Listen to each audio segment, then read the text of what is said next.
আসসালামু আলাইকুম ওয়া রাহমাতুল্লাহি ওয়া বারাকাতুহু। আলহামদুলিল্লাহি রাব্বিল আলামিন। সংক্ষিপ্ত আলোচনায় এখন আমরা জানব প্রতিদান ও সুপারিশ যোগ্য রোজা কাকে বলে। প্রিয় ভাই বোন বন্ধু, রোজা শুধু ক্ষুধা সহ্য করার নাম নয়, রোজা হলো তাকওয়ার পথে চলার প্রশিক্ষণ।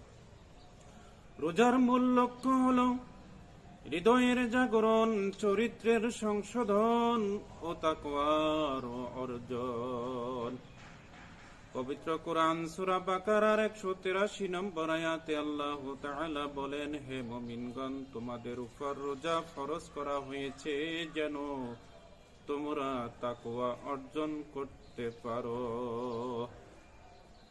রাসূলুল্লাহ সাল্লাল্লাহু আলাইহি ওয়াসাল্লাম বর্ণনা করেন, আল্লাহ তাআলা বলেন, আদম সন্তানের প্রতিটি আমল তার নিজের জন্য, কিন্তু রোজা আমার জন্য, আর আমি তার প্রতিদান দেব। সহিহ বুখারী ও সহিহ মুসলিম। সুবহানাল্লাহ।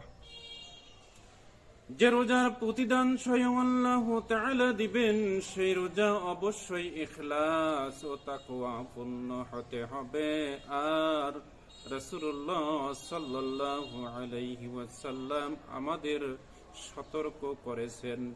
তিনি বলেন, যে ব্যক্তি মিথ্যা কথা ও মন্দ কাজ পরিত্যাগ করে না, তার খাদ্য ও পানীয় ত্যাগে আল্লাহর কোনো প্রয়োজন নেই। সহিহ বুখারী।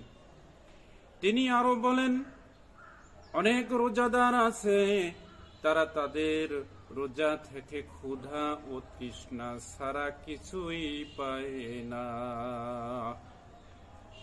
সুতরাং প্রতিদান ও সুপারিশযোগ্য রোজা হলো যে রোজা জিহ্বাকে মিথ্যা থেকে, চোখকে হারাম থেকে, হৃদয়কে হিংসা থেকে বিরত রাখে এবং মানুষকে আল্লাহ ভীরু বানায়। যে রোজা মানুষকে বদলে দেয়, নম্র করে, সত্যবাদী করে, তাকওয়া অর্জন করায়, সেই রোজা প্রতিদান ও সুপারিশ যোগ্য। আসুন সবাই এক সুরে বলি, পেটের রোজা নয়, হৃদয়ের রোজা চাই। শুধু সময় পার নয়, তাকওয়া অর্জন চাই। হে আল্লাহ, আমাদের রোজাকে তাকওয়া পূর্ণ কবুল ও প্রতিদান যোগ্য করুন। আল্লাহুম্মা আমিন।